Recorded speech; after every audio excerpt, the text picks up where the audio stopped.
Untuk menghemat waktu, langsung saja kita akan mendengarkan pemaparan dari Dr. Aryo Subamir terkait dengan upaya banding yang dilakukan. Apa saja memori banding yang disampaikan?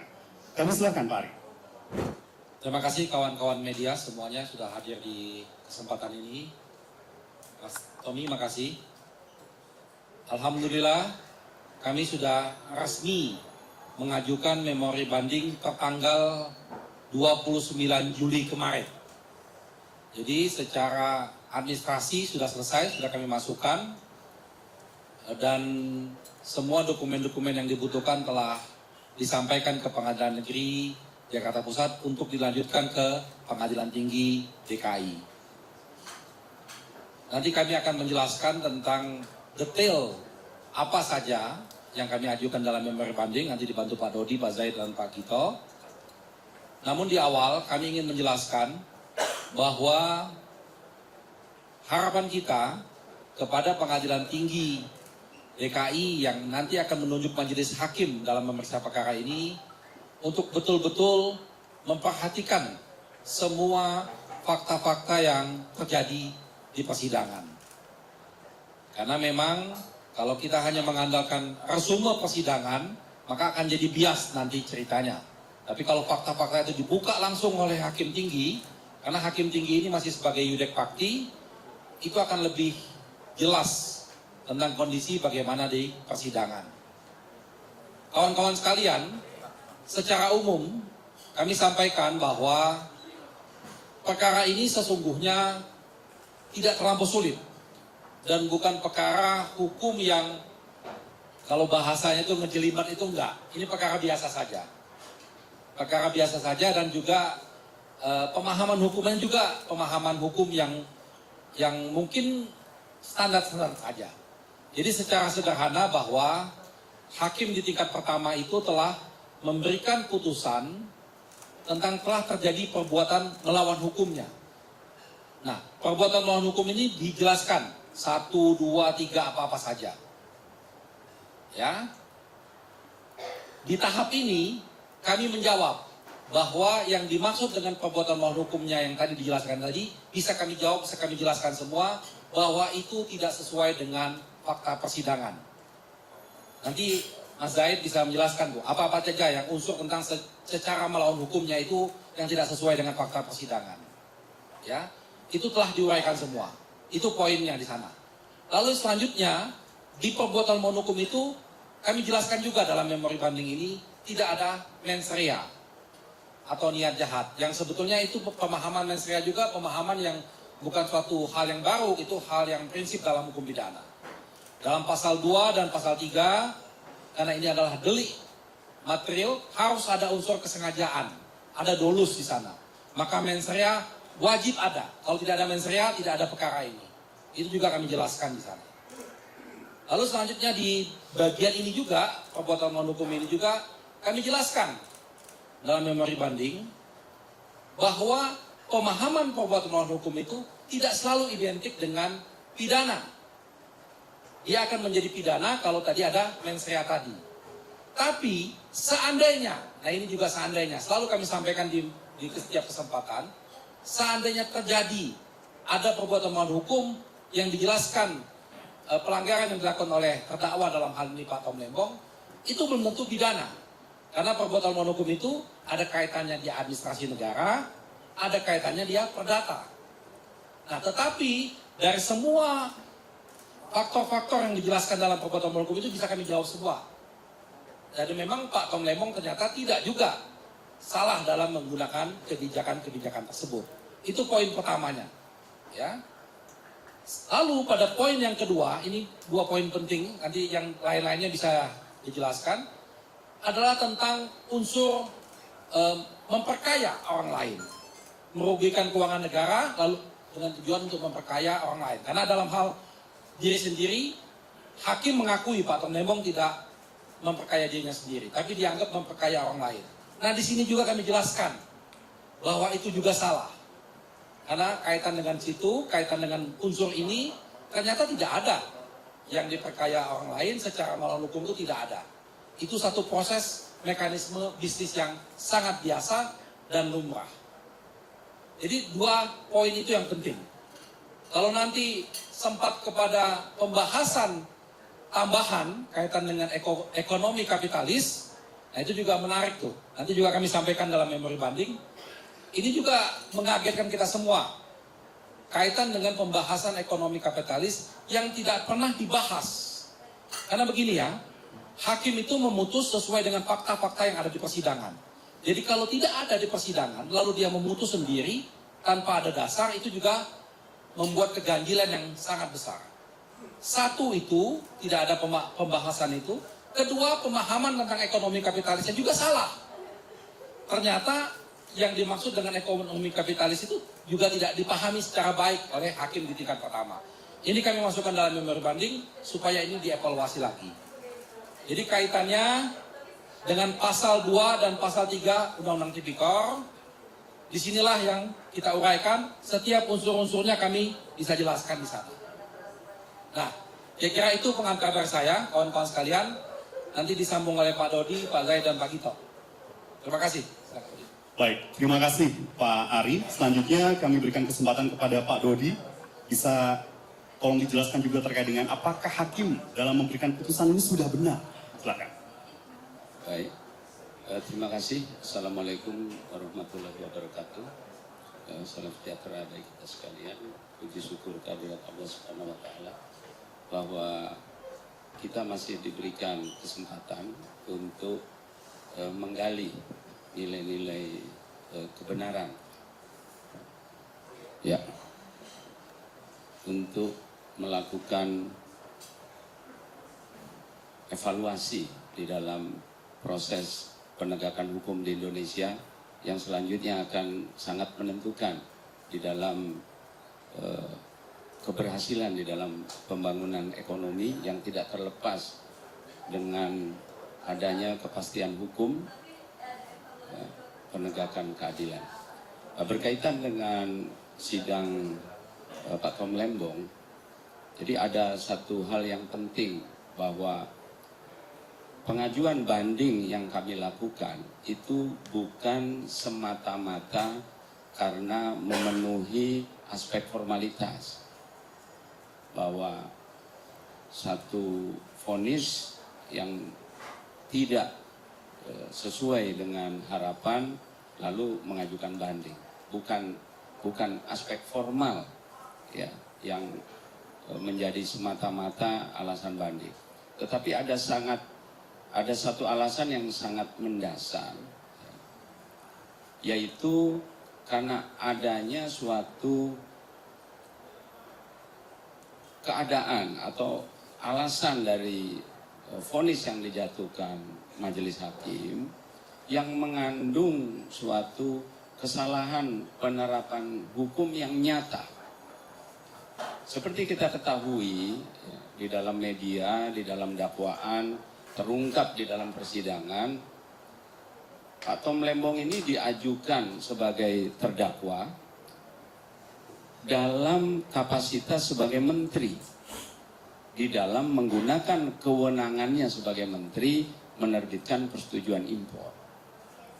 Jadi jelas Pak Tom Lembong sebagai menteri.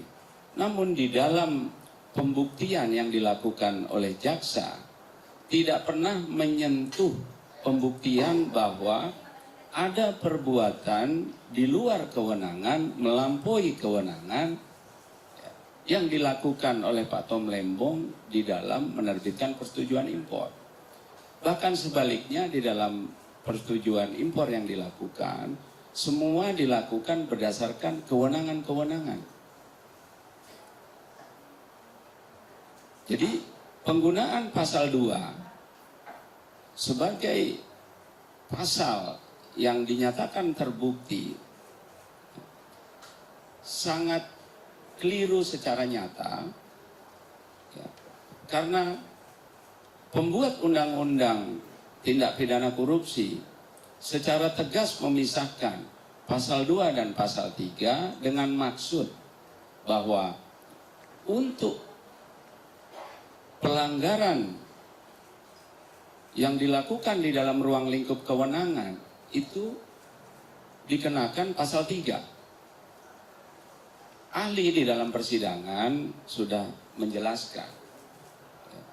Dalam hal kemudian, dalam penggunaan kewenangan, terdapat tindakan yang menguntungkan diri sendiri, baru boleh dikenakan pasal 2. Tetapi di dalam fakta persidangan sudah digali, tidak ada keuntungan yang diambil oleh Pak Tom Lembong di dalam menerbitkan persetujuan impor.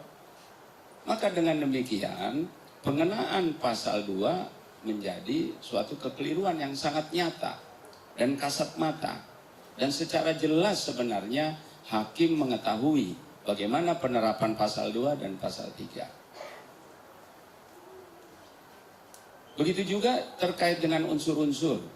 Ya, tadi Pak Ari sudah menyatakan bahwa pertimbangan-pertimbangan hakim secara jelas menabrak fakta persidangan.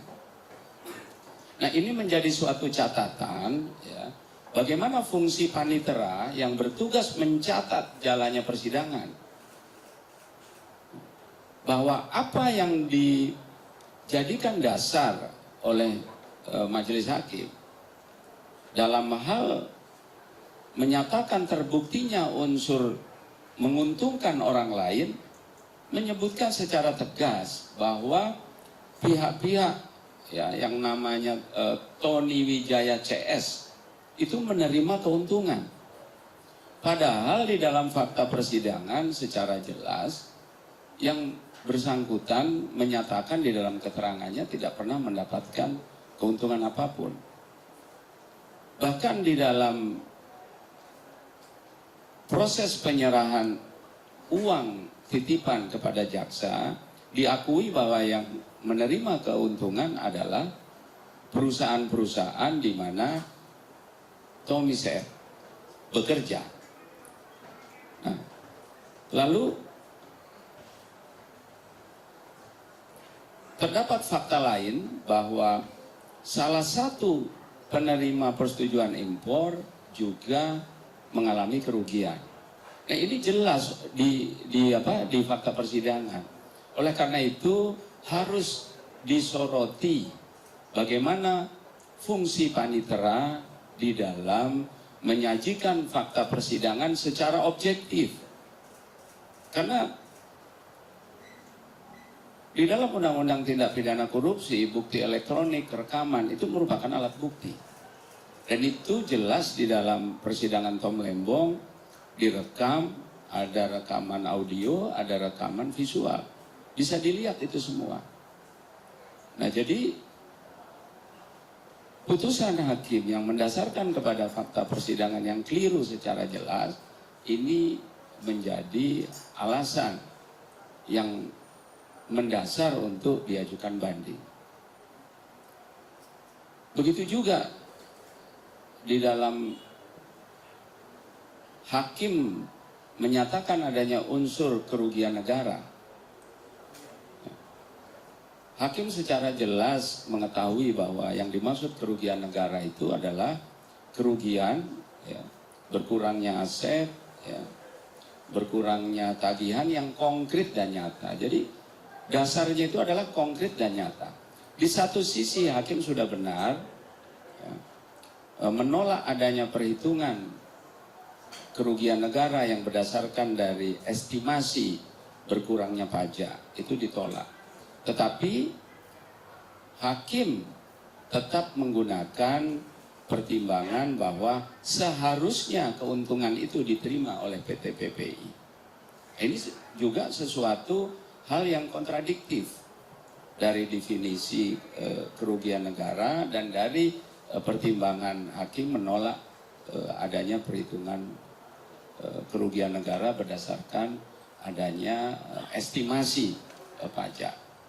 Jadi sudah jelas di dalam pertimbangannya ada hal yang menyatakan bahwa terdapat perbedaan harga yang dibeli oleh PPI itu di atas harga pedoman pemberian petani.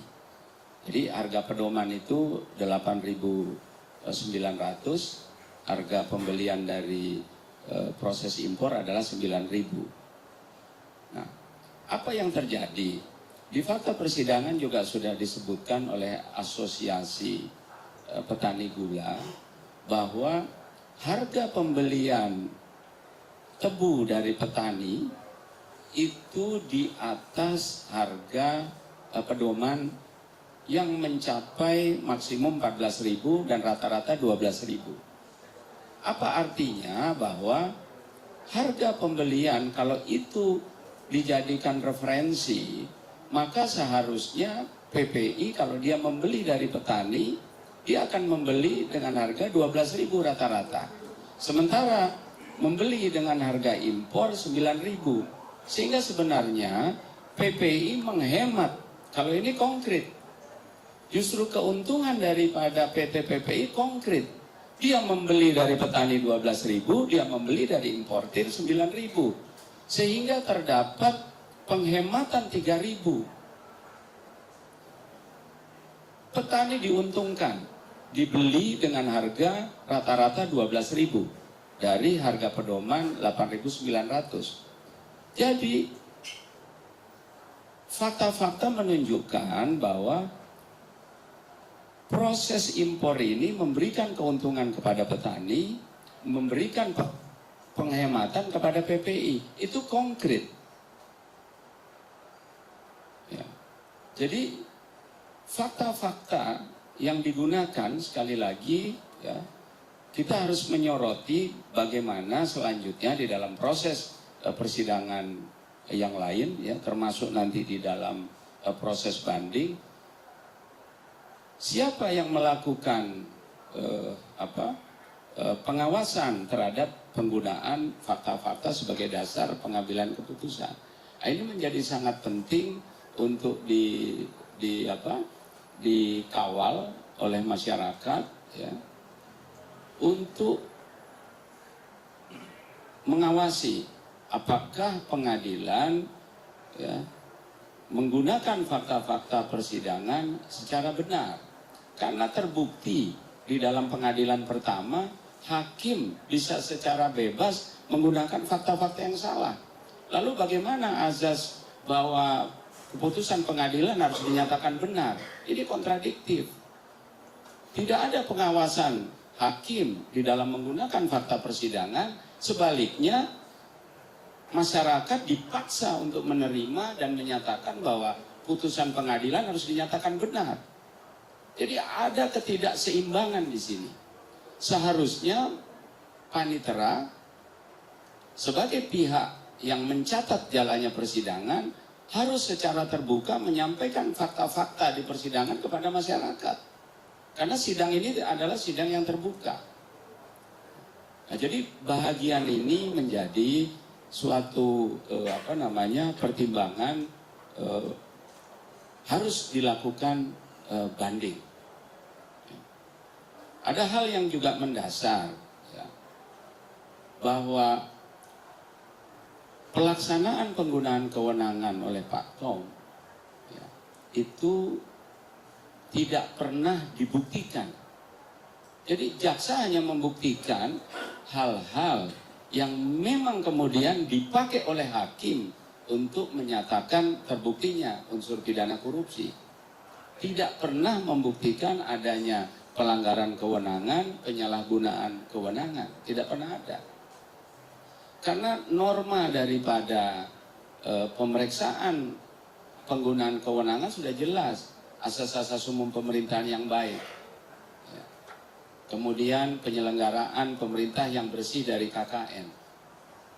Nah, ini tidak digunakan oleh hakim. Ya. Dan kemudian kesalahan fatal juga, hakim selalu menyebut risalah rakor Mei 2015. Padahal semua saksi menyatakan dan di dalam tulisan risalah rapat itu menyatakan bahwa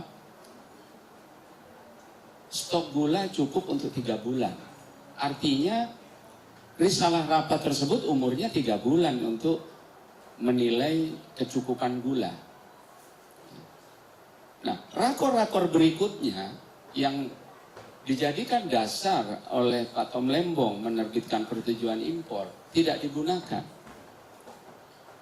Di dalam risalah rakor tersebut jelas bahwa terdapat kebutuhan impor gula 200.000 ton. Pernyataan Menteri Pertanian bahwa apabila melakukan impor hendaknya impor gula kristal mentah tidak pernah dipertimbangkan. Fakta bahwa Bulog belum bisa impor harus menunggu ya, peraturan pemerintah untuk pemberian kewenangan Bulog untuk melakukan importasi tidak pernah dipertimbangkan. Justru dinyatakan kenapa bukan Bulog yang impor. Jadi jelas bahwa pertimbangan-pertimbangan hakim di dalam memutus perkara ini bertentangan dengan fakta-fakta di persidangan. Ya. Kemudian juga tidak digunakan logika hukum bahwa harga pembelian gula dari petani rata-rata 12.000, ya, tertinggi 14.000, sedangkan harga pedoman pembelian yang ditetapkan saat itu adalah 8.900 berdasarkan kecukupan gula. Nah, di mana keadaan ini menunjukkan adanya excess demand, adanya permintaan gula lebih besar daripada stok gula. Ya. Manakala harga itu di atas standar, di atas rata-rata, itu secara hukum permintaan, logika hukumnya bahwa ketersediaan gula lebih kecil. Nah, inilah yang menjadi dorongan kuat untuk dilakukannya evaluasi ya, terhadap putusan hakim yang secara kasat mata telah tidak didasarkan kepada fakta persidangan. Begitu juga tidak diterapkannya ya, asas negatif wetelik, di mana beban pembuktian itu adanya di penuntut, bukan di terdakwa. Ya. Dengan tidak dilakukannya, dengan tidak dipenuhinya pembuktian daripada penuntut untuk membuktikan adanya kesalahan-kesalahan di dalam penerbitan persetujuan impor, maka seharusnya majelis hakim tidak menunggu bahwa Pak Tom Lembong harus membuktikan dirinya tidak bersalah. Ini terbalik. Jadi proses persidangan ini menjadi terbalik. Tuntutannya Pak Tom Lembong harus membuktikan dirinya sudah benar. Padahal asas pidananya tidak demikian. Asas pidananya itu adalah penuntut yang harus membuktikan. Ya. Negatif wetelik beginsel. Ya. Begitu juga asas Gensraff Sonderskut, tiada pidana tanpa kesalahan diingkari. Nah, ini harus diperhatikan karena ini akan mempengaruhi proses penegakan hukum ke depan. Nah, itulah kami menjadi maklum bahwa masyarakat bersikap kontradiktif di dalam menilai keputusan hakim. Yang biasanya masyarakat lebih kejam dari putusan hakim, di dalam perkara Tom Lembong justru pemerintah mempertanyakan bagaimana hakim bisa memutus seperti itu. Ya, bahkan mungkin masyarakat mempertanyakan justru bukan mens rea-nya Pak Tom Lembong, justru mempertanyakan mens rea-nya pengadilan bahkan nanti. Nah, ini dari saya nanti secara rinci akan dijelaskan oleh rekan-rekan yang lain. Terima kasih. Wassalamualaikum warahmatullahi wabarakatuh. Salam sejahtera bagi kita sekalian. Baik, terima kasih Pak Dodi. Dari Pak Sugito, apakah akan memberikan pemaparan? Saya sedikit saja. Jadi banyak hal kejanggalan dalam waktu memutuskan, terutama pertimbangan majelis hakim, itu kan banyak diabaikan. Jadi hanya mengakomodir dari jaksa penuntut umum. Untuk itu kami berharap untuk panitera nanti di DKI Jakarta, Pengadilan Tinggi DKI Jakarta juga harus lebih detail. Karena dari memori banding kami itu apa yang banyak tidak tercatat di dalam pertimbangan hakim itu dimasukkan kembali. Bahkan ada bukti audiovisual yang secara jelas dan detail disampaikan. Jadi tidak ada alasan lagi Pengadilan Tinggi DKI Jakarta itu tidak objektif dalam memeriksa perkara. Itu yang pertama. Yang kedua, kalau ada keterangan-keterangan hal yang sangat penting yang memungkinkan untuk para pihak, terutama saksi fakta atau saksi yang lain untuk dihadirkan, alangkah baiknya Pengadilan Tinggi DKI Jakarta untuk menggali kebenaran secara material itu bisa dihadirkan.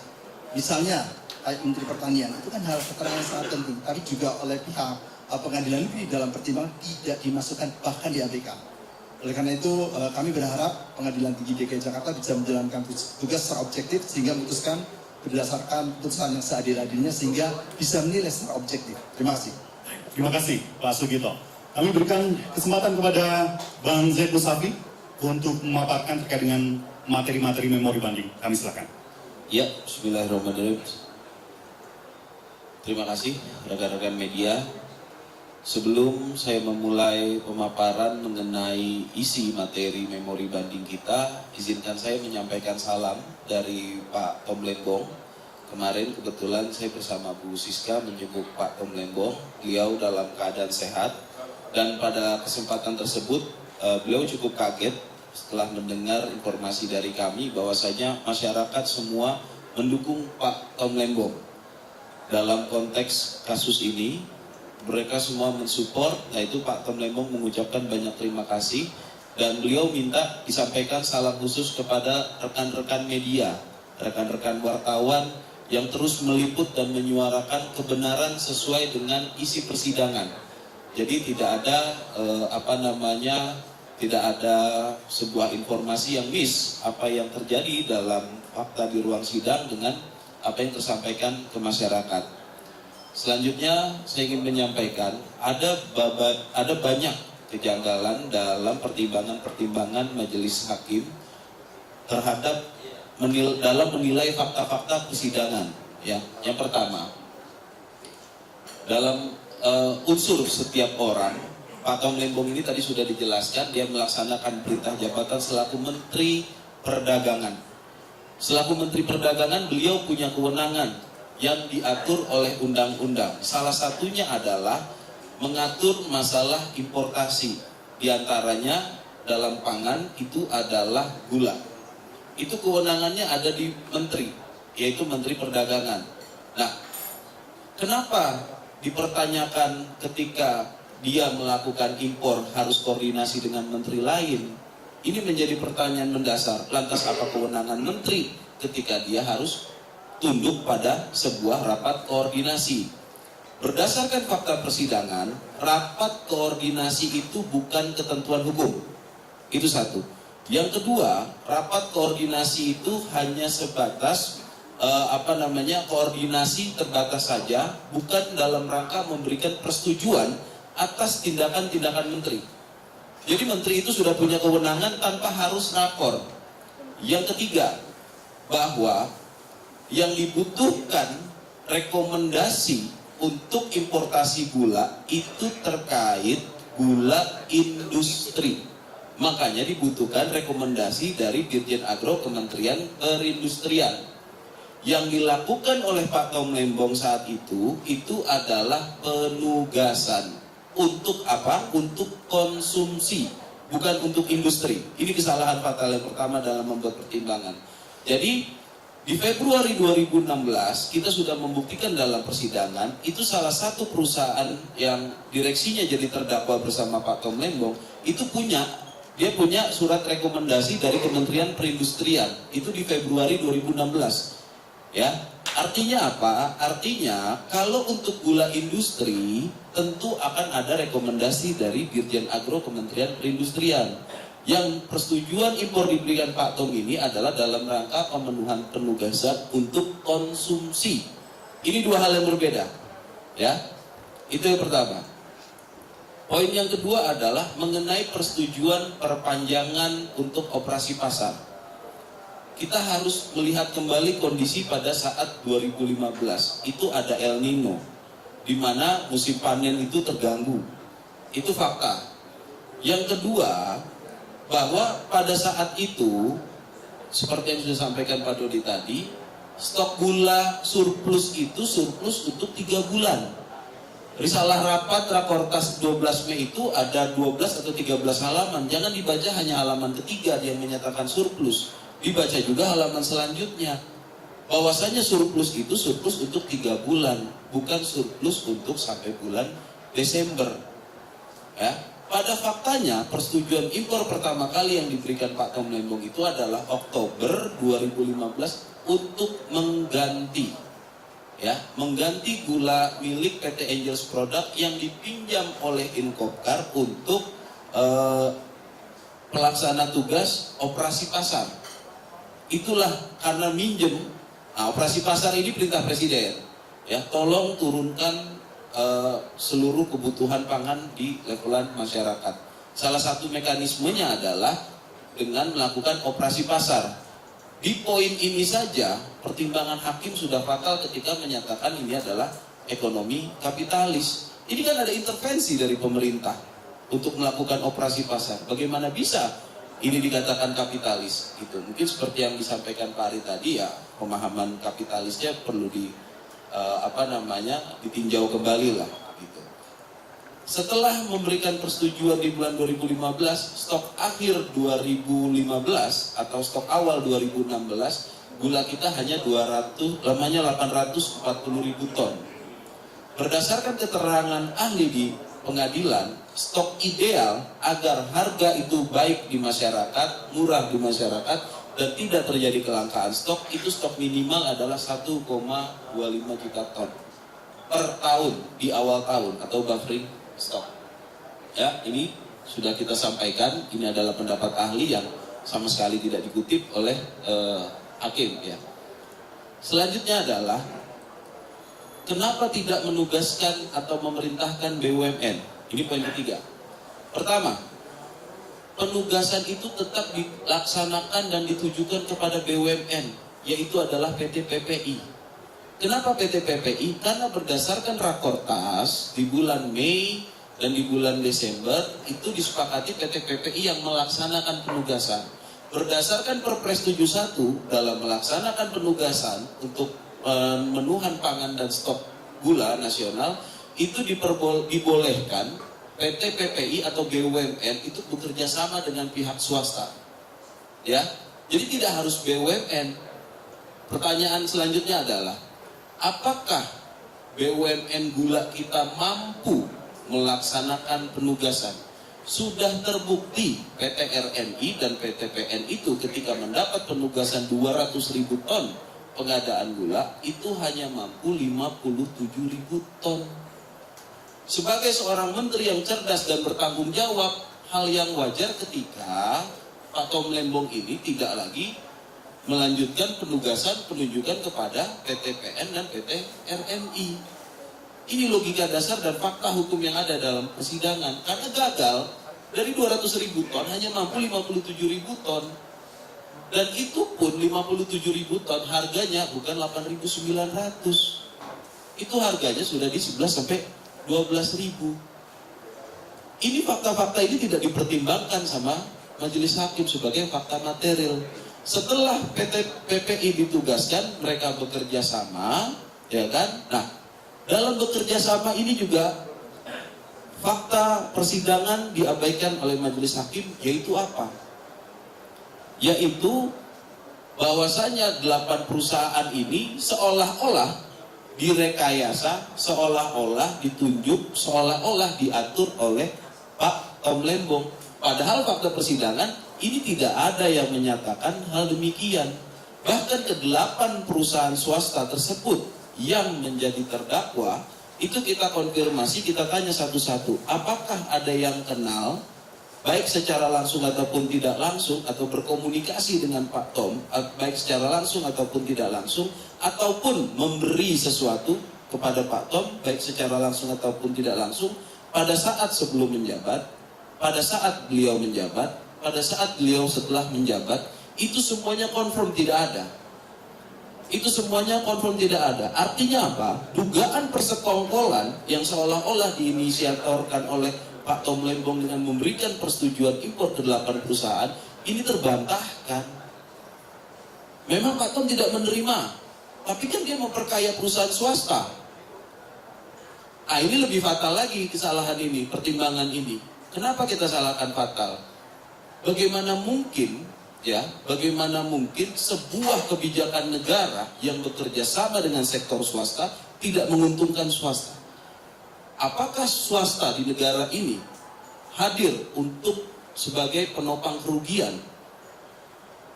Ini alasan yang sangat tidak logis. Inilah makanya kita bantah dalam memori banding kita. Dia tetap pasti ada keuntungan, tapi apakah keuntungan itu memberikan kickback terhadap Pak Tom Lembong? Ini terbukti di persidangan tidak ada. Kenal aja tidak, komunikasi pun tidak, apalagi mendapatkan sebuah imbalan. Nah, disinilah kenapa tadi disampaikan oleh Pak Ari bahwa mens rea dalam dugaan tindak pidana korupsi ini tidak ada. Karena persekongkolan ini sendiri tidak terbukti. Adapun pertemuan-pertemuan yang terlaksana baik sebelum, pada saat, dan setelah penugasan, itu semua tidak ada korelasinya dengan Pak Tom, dan Pak Tom tidak pernah menghadiri atau terinformasi mengenai pertemuan-pertemuan tersebut, apalagi memberikan perintah. Itu. Nah, selanjutnya di poin keempat, mengenai tanda tangan surat persetujuan impor itu yang dilakukan oleh Pak Tom Lembong. Beliau ini menteri. Ya, dalam konteks hukum administrasi negara, berdasarkan keterangan ahli yang dihadirkan oleh jaksa penuntut umum, itu dikatakan ketika memberi mandat kepada dirjen, apakah si pemberi mandat dalam hal ini adalah menteri kehilangan hak dan kewenangannya untuk melaksanakan tugas? Tidak. Dia tetap memiliki kewenangan gitu. Memang saat situasi dan kondisi saat itu harus bergerak cepat. Dan dokumen-dokumen yang ada di meja Pak Tom, tentu Pak Tom menyepakati karena pasti sudah dievaluasi, sudah di cross check oleh seluruh staf dan dirjen. Itu sudah dikonfirmasi. Apakah ada dasar hukumnya? Ada, Perpres 71 tahun 2015. Itu kewenangan powerful seorang menteri, dalam hal ini adalah Tom Lembong, untuk melaksanakan penugasan importasi gula gitu. Nah, selanjutnya poin yang ke-5. Dalam konteks yang dinyatakan kerugian keuangan negara dan swasta menerima keuntungan, tapi yang jadi terdakwa adalah direksi, ini tidak ada kausalitasnya. Ini confirm tidak ada kausalitasnya. Kenapa? Begini, persetujuan impor diberikan oleh Pak Tom Lembong itu ke perusahaan swasta gula rafinasi, ya. Tapi yang dituduh diperkaya atas persetujuan impor adalah ke-8 terdakwa direksi.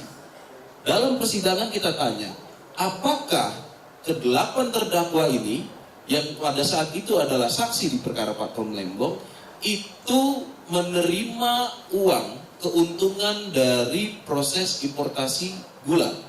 Semua confirm tidak ada yang menerima. Yang menerima adalah perusahaan, bukan pribadi mereka masing-masing.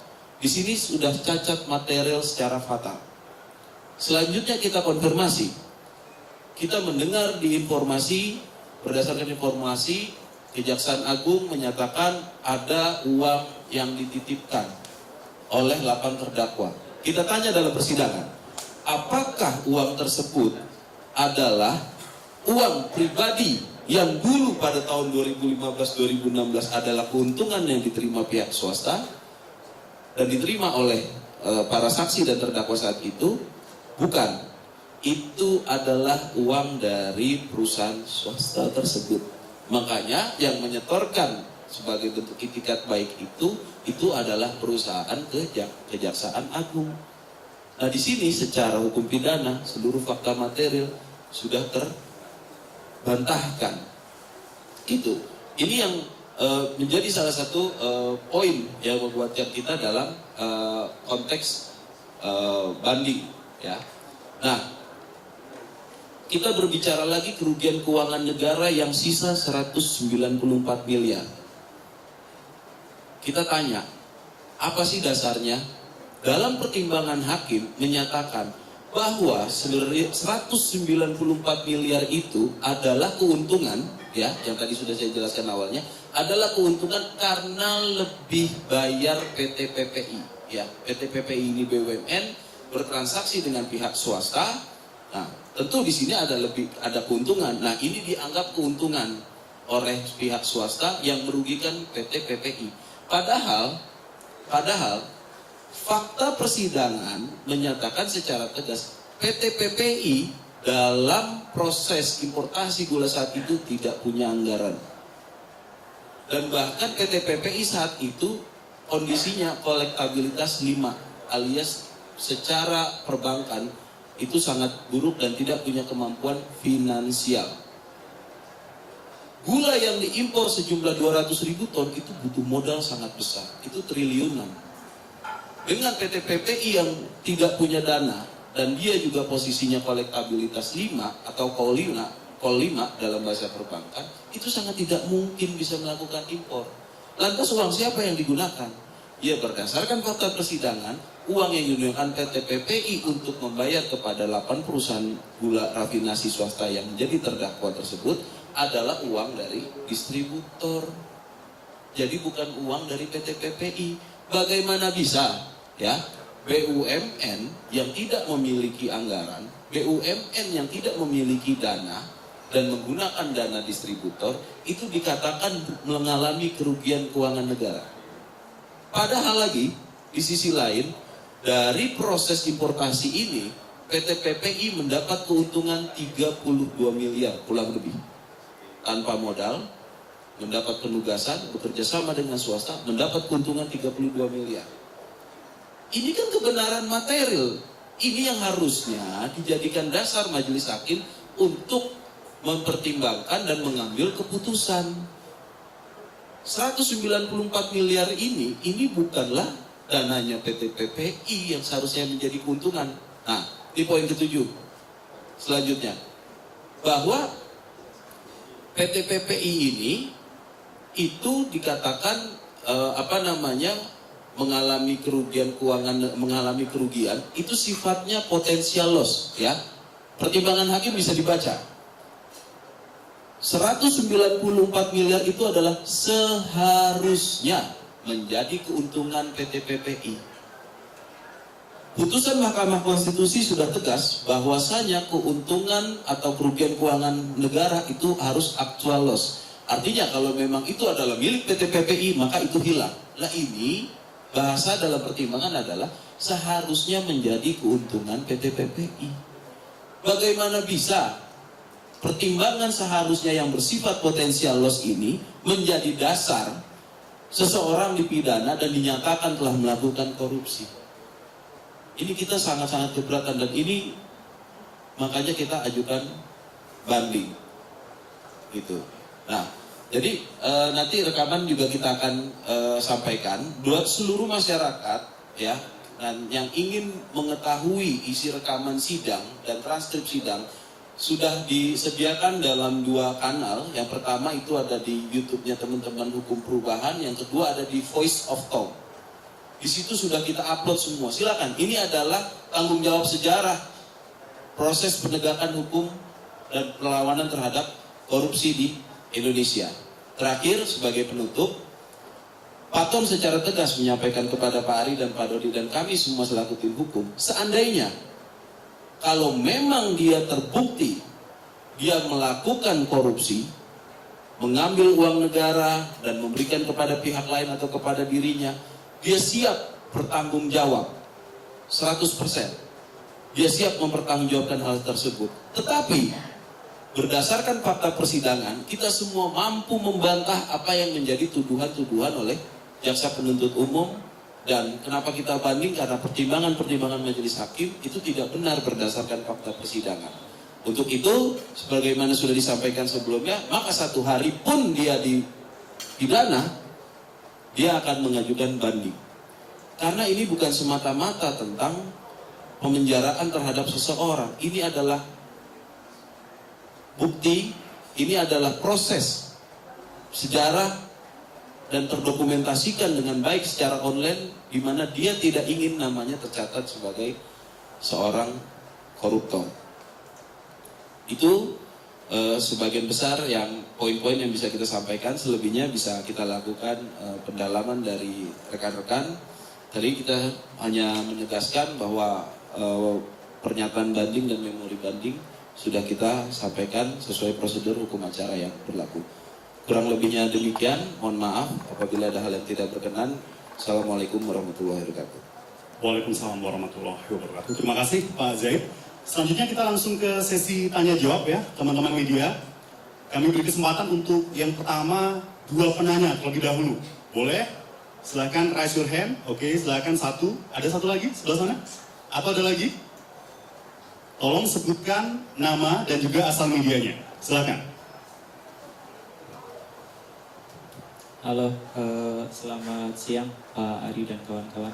Izin saya Niam dari kompas.com mau menanyakan kalau kita mencermati di peradilan tingkat pertama gitu kan, itu kan terbuka jelas untuk publik, kita semua bisa melihat, meskipun nggak boleh ada siaran live, teman-teman media juga di sana bisa memantau, masyarakat bisa memantau, terus ya ada catatan yang detail sehingga ya apa sih pantauan terhadap pengadilan itu jelas gitu. Nah, sementara di pengadilan tingkat banding ini meskipun sama-sama iudex facti gitu ya, sama-sama kewenangannya memeriksa fakta gitu, tapi kan tertutup kayak gitu.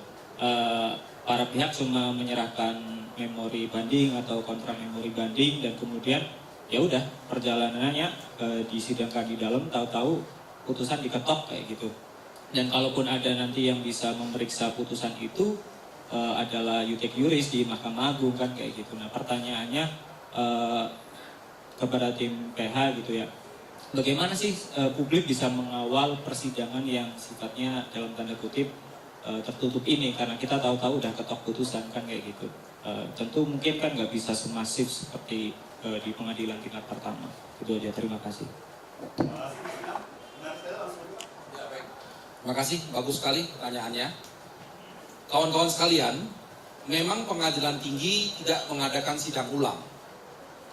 Kewenangan pengadilan tinggi hanya menganalisa fakta-fakta yang persidangan yang terjadi, iudex facti tadi, sehingga mereka melihat apakah putusan pengadilan tingkat pertama telah sesuai dengan fakta-fakta persidangan. Situ. Nah, namun ini juga harus kita selalu sampaikan bahwa pengadilan tinggi bisa untuk membuka persidangan, bukan dilarang, bisa, dan bahkan sudah ada beberapa kali terbuka. Misalnya, contoh, pengadilan tinggi melihat bahwa saksi-saksi penting tidak diperiksa, saksi-saksi kunci tidak diperiksa. Dalam perkara pidana, pengadilan tinggi punya kewenangan untuk memerintahkan jaksa memanggil kembali saksi tersebut. Nah, pada saat itu pemeriksaan saksi yang dianggap penting tersebut itu tentunya akan terbuka untuk publik, dan kami selaku penasihat hukum berhak juga untuk mengkonfirmasi saksi tersebut. Makanya itu tadi yang disampaikan oleh rekan saya Pak Sugito, ada beberapa saksi penting yang lagi kami pertimbangkan untuk kita usulkan kembali dibuka persidangan untuk diperiksa, karena kemarin tidak hadir di persidangan tingkat pertama. Karena tadi seperti disampaikan oleh Pak Dodi, ini sebetulnya kewenangannya, tugasnya jaksa untuk membuktikan kesalahan Pak Tom. Karena dia tidak lakukan dan ini dianggap penting buat kami, ya kita usulkan nanti untuk pengadilan tinggi memeriksanya. Ini lagi kami buat kajian untuk melakukan hal tersebut. Jadi bukan satu ada larangan bahwa pengadilan tinggi tidak boleh membuka. Itu memungkinkan dan itu sudah sering dilakukan persidangan itu terbuka. Nah, memang terkait dengan fakta-fakta yang sudah diperiksa, bukti-bukti yang sudah diperiksa, sifatnya mereka hanya membaca berkas. Makanya kami sangat mengharapkan sekali dokumen resume sidang itu dikirim secara utuh. Gitu. Ini bukan kaitan kita menuduh siapa-siapa ya, tapi kita sudah sering mendapatkan pengalaman karena kita sering menanganin di lembaga bantuan hukum di LBH kami, ada penyelundupan hukum. Ketika di persidangan dikondisikan sedemikian rupa, pada waktu naik ke pengadilan tinggi, dokumen ataupun resume persidangan hanya dikirim yang hanya menguntungkan saja pihak sana. Ini yang kita harapkan pengadilan tinggi betul-betul mau membuka rekaman. Makanya ini tadi disampaikan rekan kami Zaid, rekaman persidangan kami buka untuk umum. Jadi semua masyarakat bisa menilai rekaman persidangan tersebut. Jadi kalau hakim nanti mencoba salah memanipulasi proses persidangan, masyarakat bisa menilai. Makanya jangan coba-coba nanti mengirimkan resume persidangan yang tidak sesuai dengan fakta persidangan. Jadi menjawab pertanyaan kawan Kompas tadi itu bagus sekali, dan itu kami akan pertimbangkan untuk menambah saksi di proses pengadilan tinggi ini. Terima kasih. Jadi perlu diketahui bahwa yang bisa diinterpretasikan oleh hakim itu adalah penafsiran-penafsiran terhadap ketentuan-ketentuan yang belum memberikan kejelasan makna. Nah, terhadap data itu tidak bisa ditafsirkan.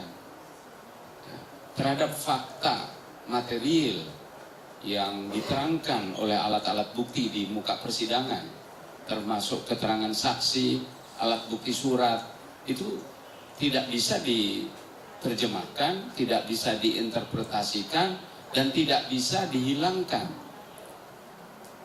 Nah, dengan demikian adalah tugas dan bukan tugas sebenarnya, hak dari masyarakat ya, untuk mengetahui apakah hakim menggunakan alat-alat bukti yang terungkap di yang terungkap di persidangan ya, secara akurat atau ada hal-hal yang dihilangkan. Nah, pengadilan Tom Lembong ini bisa membuka suatu kesadaran baru, ya, membuka suatu kesadaran baru bahwa ada tanggung jawab publik dari majelis hakim, karena satu-satunya pengadilan atau sistem hukum yang mendasarkan ketuhanan yang Maha Esa itu hanya di Indonesia. Di Indonesia putusan itu dikatakan berdasarkan ketuhanan yang Maha Esa, keadilan berdasarkan ketuhanan yang Maha Esa. Nah, jadi di negara lain nggak ada. Nah, oleh karena itu sebenarnya keputusan hakim harus mencerminkan keadilan ya, yang sesungguhnya. Karena hakim diberikan kemerdekaan ya, di Undang-Undang Kehakiman hakim merdeka, diberikan kemerdekaan di dalam memutus suatu perkara dari intervensi apapun juga. Nah, oleh karenanya hakim tidak perlu takut di dalam memutus. Di dalam sistem hukum di Indonesia juga hakim sesungguhnya tidak boleh menjatuhkan hukuman. Pasal 183 jelas, hakim tidak boleh menghukum seseorang. Jadi dasarnya itu hakim tidak boleh menghukum. Nah, ini jangan terbalik. Jangan terbalik hakim menghukum seseorang kecuali seseorang itu bisa membuktikan dirinya tidak bersalah, bukan begitu. Hakim tidak boleh menghukum kecuali ada dua alat bukti yang membentuk keyakinan dia. Nah, di dalam persoalan ini sudah dijelaskan tadi bahwa alat bukti yang digunakan adalah alat bukti yang keliru. Bagaimana keyakinan timbul dari alat bukti yang keliru? Nah, oleh karena itu memang kontrol dari masyarakat itu menjadi hak masyarakat. Kenapa? Karena ada asas putusan pengadilan dianggap benar. Jadi ini suatu asas yang harus dipertanggungjawabkan. Ada kewajiban resiprokal, ada hak resiprokal. Sehingga adalah hak dari masyarakat untuk mengetahui, ya, untuk mengawasi jalannya persidangan di pengadilan tinggi. Terima kasih. Baik, ada cukup? Oke, kawan-kawan, apakah ada pertanyaan lagi? Kami silakan satu, langsung aja Mas.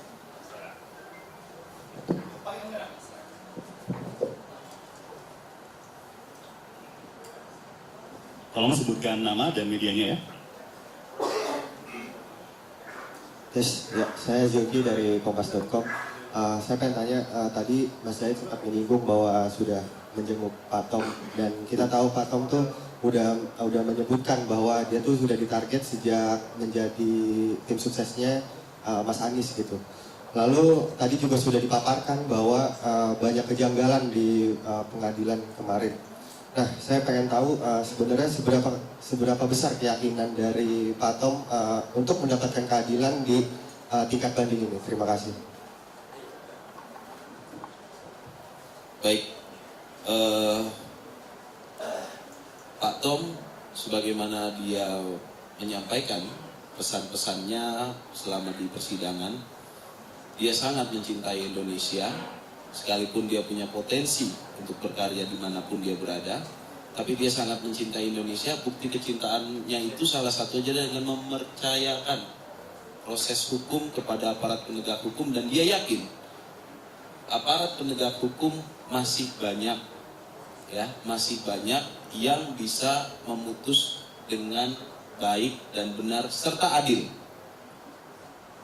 Nah, kecintaan dan kepercayaannya itu dibayar oleh seluruh masyarakat Indonesia dengan mendukung untuk membebaskan dia, yang dimana saat ini sudah kita lihat setelah putusan betapa berisiknya dunia maya, betapa resahnya seluruh masyarakat di seluruh lapisan elemen yang mempertanyakan putusan hakim yang telah memidanakan dirinya. Bahkan banyak juga pertanyaan yang dengan nada satir dan dengan nada konkret, orang nggak ngambil keuntungan 1 rupiah pun, malah hakim memutus dia korupsi dan dia disuruh bayar denda pula 750 juta rupiah. Nah, jadi itu teriakan-teriakan dan suara masyarakat ini yang semakin hari semakin besar, ini kami yakini akan membawa perubahan signifikan terhadap proses penegakan hukum. Ya, karena apa? Kalau proses penegakan hukum berjalan dengan baik dan benar, maka mencapai sebuah kesejahteraan itu adalah keniscayaan. Itu prinsip Pak Tom. Gitu. Jadi dia bukan hanya khawatir tentang dirinya dan kasusnya ya, tapi ini kan mencerminkan seluruhnya. Bukan hanya kekhawatiran bagaimana negara berjalan ke depan ketika aparatnya mengambil kebijakan, tapi bagaimana yang saat ini sedang berjalan, bagaimana yang sudah berjalan. Semua yang melibatkan pihak swasta bisa seperti ini. Nah, inilah kekhawatiran-kekhawatiran beliau yang disampaikan melalui kami, dan untuk itu salah satu poin yang kita tekankan di depan kita sampaikan tadi adalah dia mengucapkan banyak terima kasih kepada teman-teman wartawan dan teman-teman media yang terus mengawal kasus ini. Itu poin jawaban saya. Tapi saya juga mau menambahkan kebijakan dia yang memutuskan untuk memberikan persetujuan impor ya, bukan dia yang menunjuk ya. Dia mau menyetujui dengan menerbitkan persetujuan impor gula kristal mentah. Sekali lagi, ini agar dalam negeri ada aktivitas, ada kegiatan ekonomi. Kalau kita impor barang mentah dan berubahnya menjadi barang jadi, itu ada aktivitas ekonomi, membuka lapangan kerja, menambah pembayaran-pembayaran pajak, baik PPN ataupun PPH. Itu ada pembelian solar, ada penyewaan truk untuk distribusi, untuk kapal, dan itu menambah kesejahteraan masyarakat di bawah. Kalau dia membelinya gula kristal putih, barang yang sudah jadi di luar, artinya apa? Proses yang berjalan adalah proses di luar negeri. Maka kita harus membayar dalam mata uang dolar, dan itu adalah keuntungan luar negeri. Kenapa dia mengimpor barang mentah? Itu malah disalahkan dengan menyatakan yang seharusnya diimpor adalah barang jadi, sekalipun tidak ada aturan yang melarang. Silakan semuanya cek di Permendak 117 dan Kemenperindak, tidak ada larangan mengimpor gula kristal mentah untuk merubahnya menjadi gula kristal putih. Itu tidak ada larangan, gitu. Sekarang kalau mata rantai pekerjaan ini diputus dengan kita mengimpor gula kristal mentah dengan jumlah nominal 200.000 ton, maka ada berapa banyak pekerja yang kehilangan pekerjaannya? Alur distribusi berapa banyak kehilangan pekerjaannya? Artinya apa? Artinya pajak juga tidak akan didapatkan negara karena tidak ada kegiatan-kegiatan tersebut.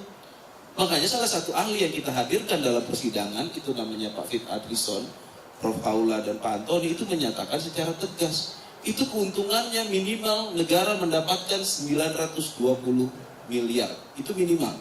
Dengan aktivitas ekonomi, dengan persetujuan atau impor yang diberikan adalah gula kristal mentah. Terus saya tambahkan, saya agak sedikit revisi tadi ya, penunjukan 8 perusahaan swasta ataupun PTPN ataupun PTRNI itu murni dilakukan oleh PT PPI. Ya, jadi kenapa PT PPI menunjuk 8 perusahaan swasta itu ataupun BUMN?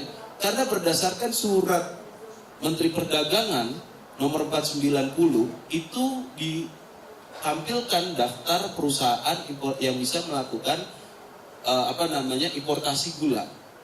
Ya, nah tambahan lagi alasan ketika tidak ditunjuk BUMN adalah BUMN tidak memiliki kemampuan merubah gula kristal mentah menjadi gula kristal putih.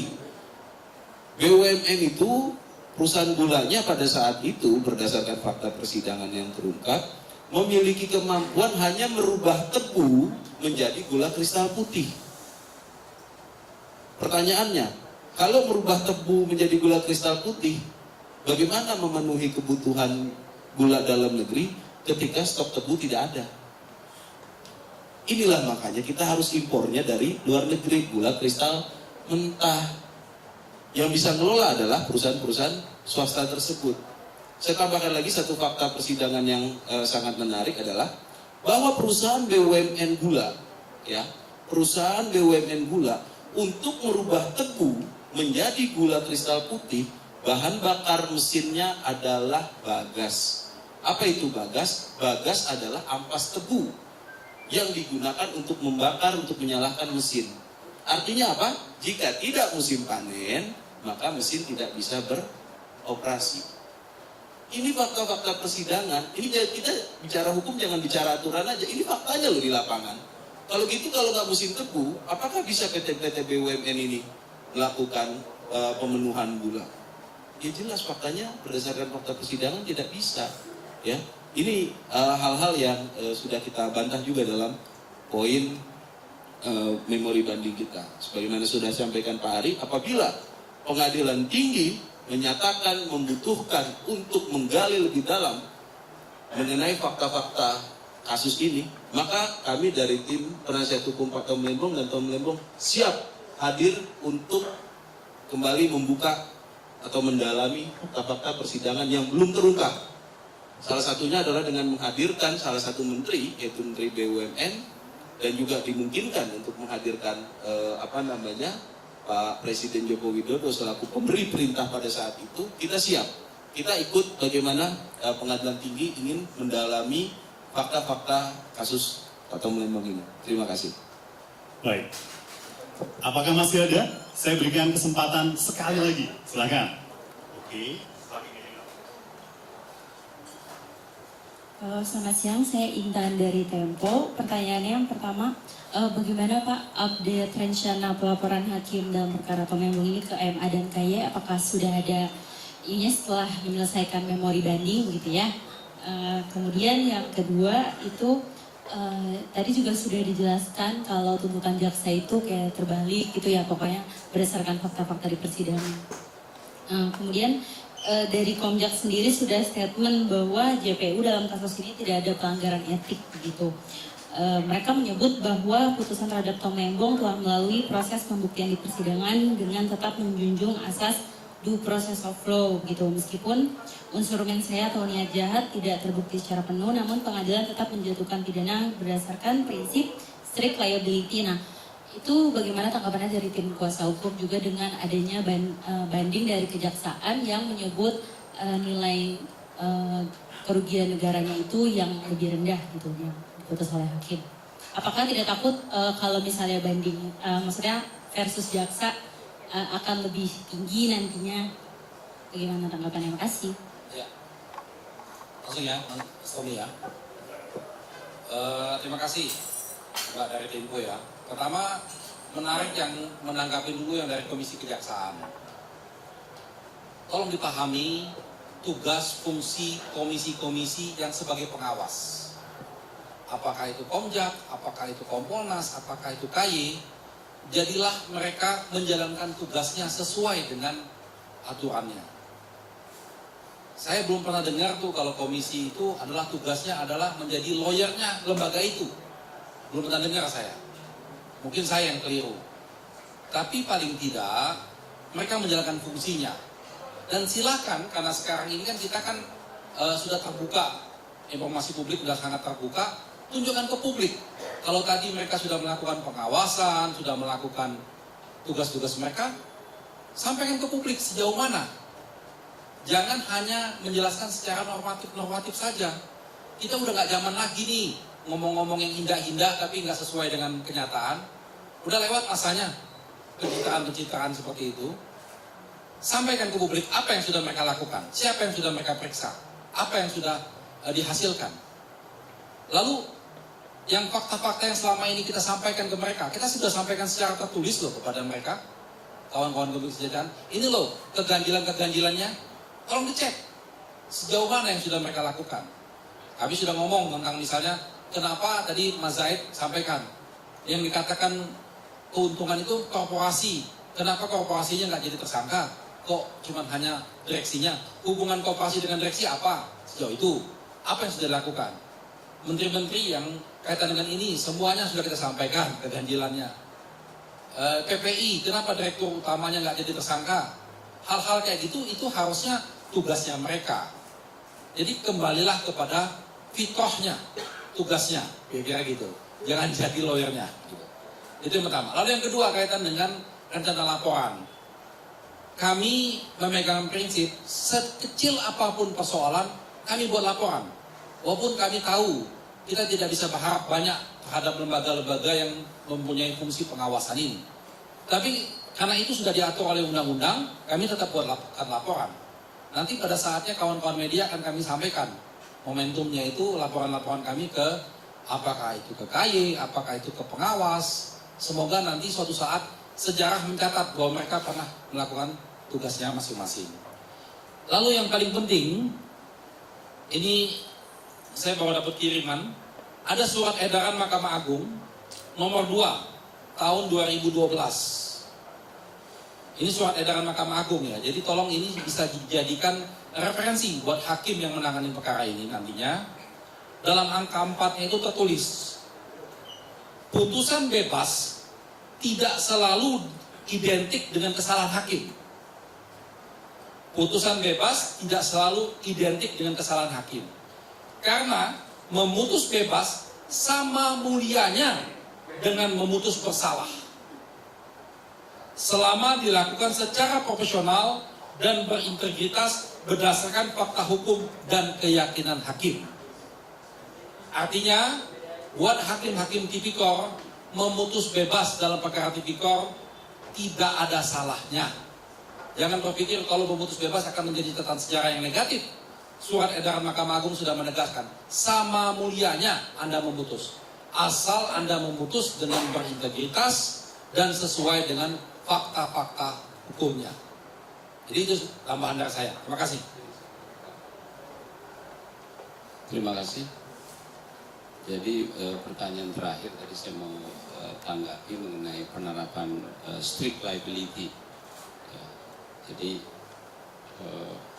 penerapan strict liability ini supaya masyarakat tahu ya bahwa asas atau doktrin strict liability ini adalah menerapkan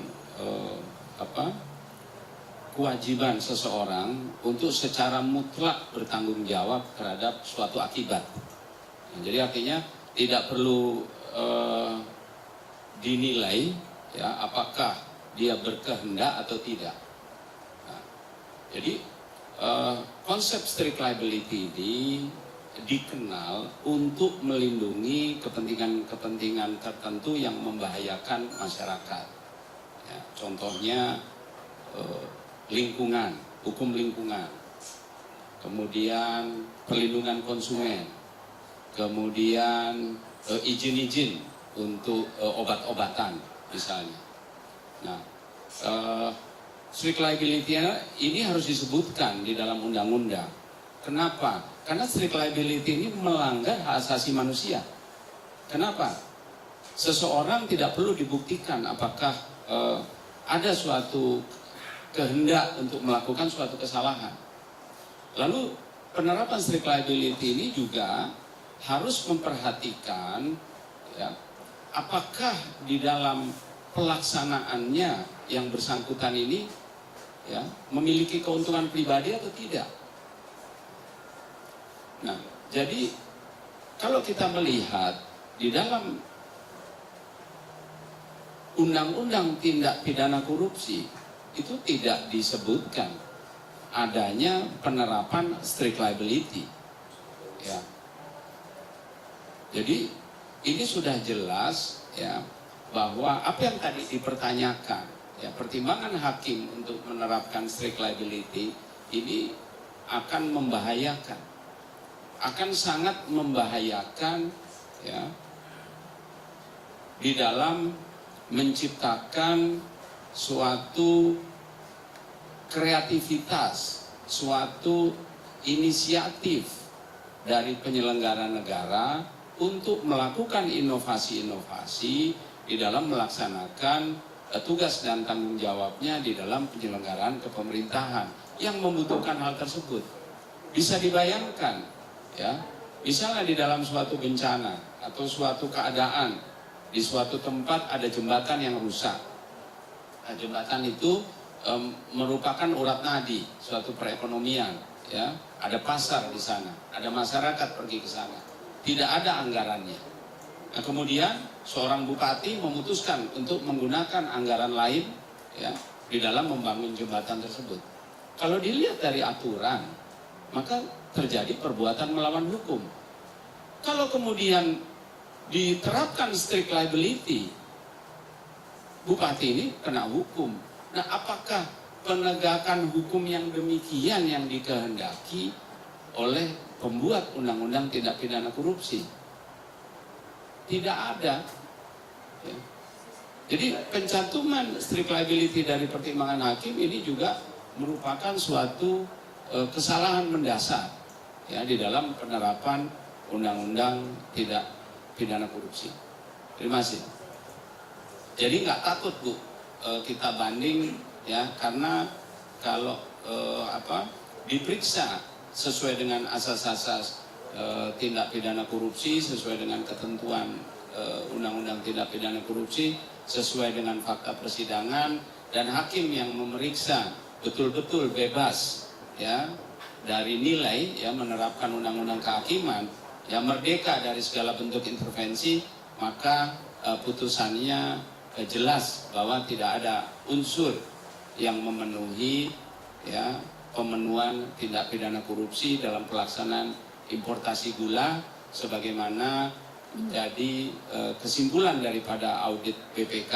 Ya, saya tambah ini, audit BPK itu bukan audit umum, tapi audit untuk kepentingan khusus. Makanya yang diaudit oleh BPK pada tahun 2017 itu adalah bagaimana mekanisme pemberian izin impor. Di situ disebutkan kronologisnya, disebutkan siapa-siapa penerimanya. Dan hasil daripada audit tersebut tidak ditemukan adanya unsur pidana. Memang ada penyimpangan. Ya, namanya diskresi, ada penyimpangan, dan penyimpangan itu diperbolehkan dilakukan oleh menteri di dalam peraturan kementerian.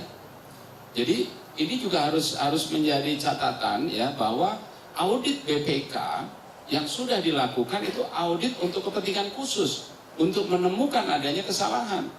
Nah, kalau kemudian BPK menemukan adanya kerugian negara, pasti dicantumkan di sana karena audit investigasi khusus. Nah, ini udah berlangsung 8 tahun dari 2017 sampai dengan 2024, 7 tahun. Tidak pernah ada evaluasi mengenai audit tersebut, lalu diterbitkan ada audit lain yang sebenarnya isinya sama, tapi perhitungannya banyak kesalahan-kesalahan di dalam metode perhitungan. Nah, kalau itu yang digunakan untuk sebagai bukti, maka akan terjadi dikatakan Pak Ari itu ada miscarriage of justice. Terima kasih. Baik, terima kasih Pak Dodi.